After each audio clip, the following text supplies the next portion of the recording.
కార్తీక మాసంలో వచ్చేటటువంటి శుక్లపక్షంలో వచ్చేటటువంటి ఏకాదశి నాడు క్షీరసాగరంలోంచి లేచి ద్వాదశి తిథి నాటికి బృందావనంలోకి వచ్చాడు. ఒకనాడు మాట ఇచ్చాడు కనుక బృందకి ఆయన తులసి బృందావనంలోకి వస్తాడు.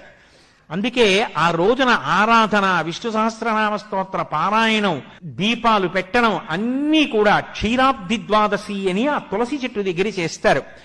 ఆ ఋతువులో తులసితో పాటుగా విశేషమైన అనుగ్రహాన్ని పరదేవతా స్వరూపంగా వర్షిస్తోంది కాబట్టి తులసి కోటలో ఉసిరి కొమ్మని కూడా గుచ్చి రెండిటి గాలిని పీలుస్తూ రెండిటికి కలిపి పూజ చేస్తారు. కాబట్టి క్షీరాబ్ది ద్వాదశి, ద్వాదశి దీపాలని ప్రత్యేకంగా